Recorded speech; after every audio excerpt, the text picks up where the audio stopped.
Hola, bienvenidos a Pulso Azul. Soy Marcela, y aunque soy un avatar, detrás de mí trabaja un equipo de periodistas y científicos comprometidos con algo muy claro, que la información y la ciencia son algunas de las mejores herramientas para cuidar los océanos del mundo y los mares mexicanos. Pulso Azul es un programa de mares mexicanos, y hoy tenemos un episodio cargado. Vamos a hablar con Pedro Cruz Hernández, investigador del CIBNOR en La Paz, Baja California Sur, sobre algo que está cambiando la forma en que México se alimenta del mar, la acuicultura. Después, el acontecer mundial. El nivel del mar sube más de lo que creíamos, y el océano sigue sorprendiéndonos con más de 1000 especies nuevas descubiertas en un solo año. Y cerraremos con un microdocumental sobre uno de los procesos más silenciosos y preocupantes que enfrenta el océano hoy, la acidificación. Comenzamos con el acontecer mundial. Hoy, dos noticias del océano que no puedes perderte. Un estudio publicado en la revista Nature acaba de cambiar los cálculos. El nivel del mar en las costas es, en promedio, 30 centímetros más alto de lo que se asumía, porque el 90% de los estudios anteriores ignoraba factores locales como mareas, corrientes y hundimiento del suelo. Eso significa que si el mar sube 1 metro para finales de siglo, podría afectar hasta 132 millones de personas más de lo previsto. Y las inundaciones graves llegarían décadas antes de lo calculado. La parte positiva: por primera vez tenemos mediciones precisas de radar para entender el problema real. Mejor diagnóstico,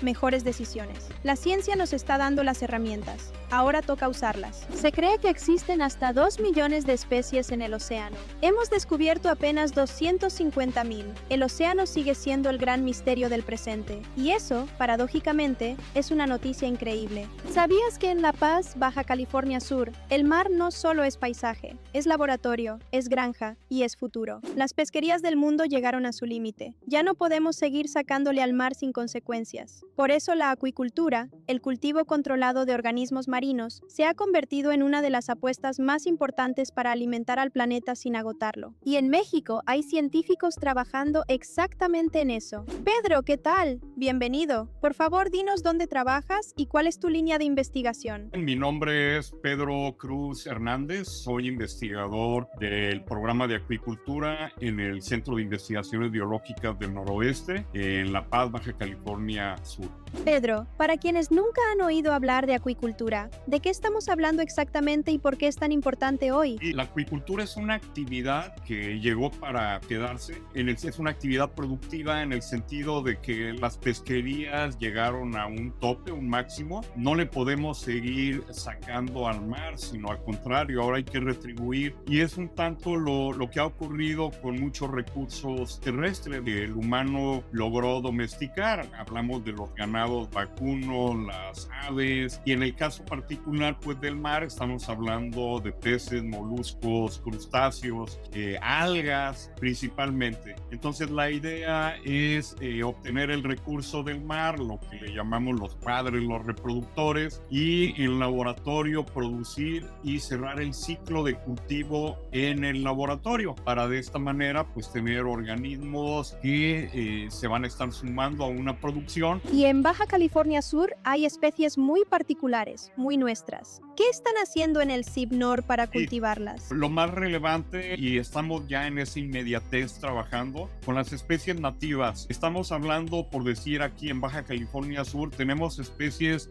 de pectínidos como la almeja mano de león, la almeja catarina, la almeja voladora. Tenemos otras como la chocolata, el callo de hacha, la pata de mula, y así varias especies que han sido sujetas a una pesquería muy intensiva. Necesitamos echarle ganas para generar la tecnología, generar en nuestros laboratorios lo que es la semilla. Hay algo que me parece increíble de los ostiones y las almejas. ¿Cómo se alimentan exactamente y qué efecto tiene eso en el agua del mar? Es una maravilla porque los moluscos bivalvos, al ser filtradores, ¿qué están comiendo? Cuando hablamos de filtradores, hagan de cuenta, tiene a la orilla del animalito lo que son unas branquias, un manto hacia la orilla, y por ahí con las branquias pareciera como pelitos, ¿no? Por ahí está jalando todo y se alimenta de microorganismos, principalmente son microalgas, algunas bacterias. Recuerden, las microalgas son como plantitas chiquititas unicelulares, microscópicas, no las podemos ver. Las vemos cuando ya es un montón y el agua se ve verde. Cuando vemos el agua verde en algún lugar, en alguna cosa, costa, decimos, wow, es súper productiva esta zona, ¿no? Porque tiene mucha microalga. Y recuerden que en la Tierra siempre desde el origen lo que son las microalgas en el océano fue la fuente primaria, ¿no? De energía, la fotosíntesis, todo inició en el mar. Ahorita vemos nuestras plantas, ¿no? Preciosas en tierra, pero todo inició en el mar y fue con microorganismos. Ahora, ¿qué está pasando? Que este bivalvo filtra y de alguna manera limpia. Son como organismos que están sanando de alguna manera también el agua. Y cuéntanos, ¿cómo es el proceso de cultivo en el mar? ¿Es muy complicado para las comunidades pesqueras? El arte de cultivo son unos costales y los costales están colgados en una línea en el mar con unas boyas a los lados.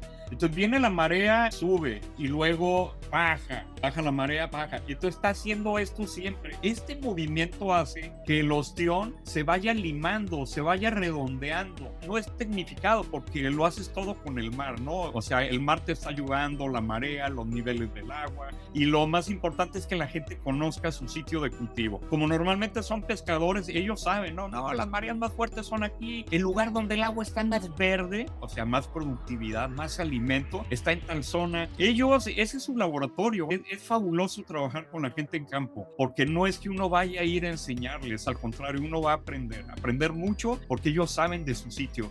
¡Qué imagen tan poderosa! El mar como laboratorio, los pescadores como científicos de su propio territorio. Pedro Cruz Hernández, investigador del CIPNOR en La Paz, muchas gracias por este tiempo y por el trabajo que hacen cada día por los mares mexicanos. Y cerramos con algo que le pedimos a nuestro equipo científico que nos ayudara a explicar, porque es urgente, porque es real y porque casi nadie lo está contando de forma clara. Se llama acidificación oceánica y esto es lo que necesitas saber. ¿Sabes qué tienen en común tu refresco favorito y el océano? Los dos se están volviendo más ácidos. Pero mientras lo tuyo es a propósito, lo del océano es un problema enorme que la mayoría no conoce. Se llama acidificación oceánica y hoy te voy a explicar qué es, por qué pasa y por qué debería importarte aunque vivas a 1000 kilómetros de la playa. Cada vez que encendemos un coche, volamos en avión o prendemos una fábrica, lanzamos CO2 a la atmósfera. Eso ya lo sabemos, pero aquí viene lo que quizás no sabías. El océano absorbe entre el 25 y el 30% de todo ese CO2. Literalmente se lo traga. Y lo hace desde hace siglos, protegiéndonos del peor calentamiento global. Pero hay un precio. Cuando el CO2 se disuelve en el agua de mar, forma ácido carbónico. Eso baja el pH del océano. Desde la revolución industrial, el pH del océano ya bajó 0,1 unidades. ¿Suena poco? No lo es. El pH es una escala logarítmica. Eso significa que el océano ya es un 26% más ácido que antes. Y si seguimos así, para el año 2100 podría bajar otras 0,3 o 0,4 unidades más. El océano nos ha estado protegiendo y nosotros lo estamos cambiando químicamente. Ahora viene la parte que duele. En el océano hay miles de organismos que construyen sus conchas y esqueletos con carbonato de calcio. Corales, ostras, mejillones, caracoles, ciertos tipos de plancton. Para hacerlo necesitan iones de carbonato en el agua. El problema, cuando el pH baja, esos iones desaparecen. El agua se vuelve literalmente corrosiva para sus conchas. Es como intentar construir una casa cuando alguien te está disolviendo los ladrillos. Los estudios científicos que analizan casi 1000 investigaciones son contundentes. Los moluscos y los corales son los más golpeados. Reducen su crecimiento, su capacidad de reproducirse, y en casos extremos, sus conchas simplemente se disuelven. Los arrecifes de coral, hogar del 25% de toda la vida marina, están pasando de construirse a disolverse, y eso arrastra todo lo demás. Pero no todo es catastrófico.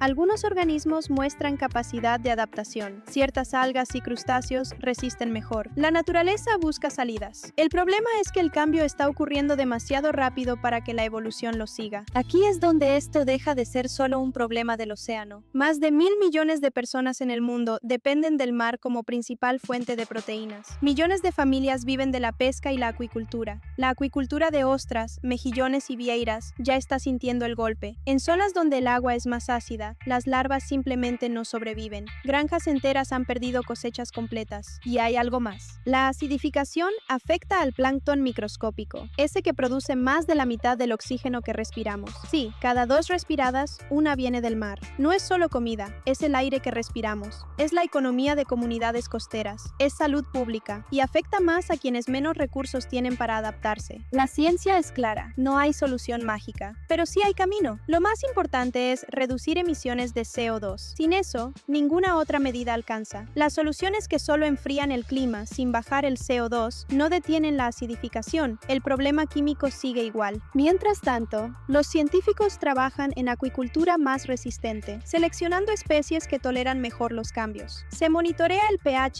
en tiempo real en zonas costeras. Se estudia el cocultivo con algas que absorben CO2 localmente. Y hay algo que sí depende de todos nosotros: exigir políticas climáticas que tomen en serio el océano, porque el mar no vota, no protesta, no tiene voz. Nosotros sí. El océano lleva millones de años regulando este planeta. Nos da aire, comida, clima y vida. Y lo está haciendo cada vez en condiciones más difíciles, condiciones que nosotros creamos. La ciencia nos dice qué está pasando, nos dice por qué y nos dice qué hacer. Confiamos en la ciencia. Ahora toca actuar. Eso fue todo por hoy en Pulso Azul. Hablamos de ostiones y almejas que limpian el agua y alimentan familias. De un mar que sube más rápido de lo que calculábamos. De especies que nadie había visto jamás. Y de un océano que se está volviendo más ácido en silencio. Toda esta información tiene detrás a un equipo de periodistas y científicos que trabajan para que lo que llega a ti sea riguroso, claro y útil. Soy un avatar, pero la ciencia que traemos es muy real. Pulso Azul es un programa de mares mexicanos, porque creer en la información es una forma de conservar el océano. Nos vemos en el siguiente episodio. Cuiden el mar.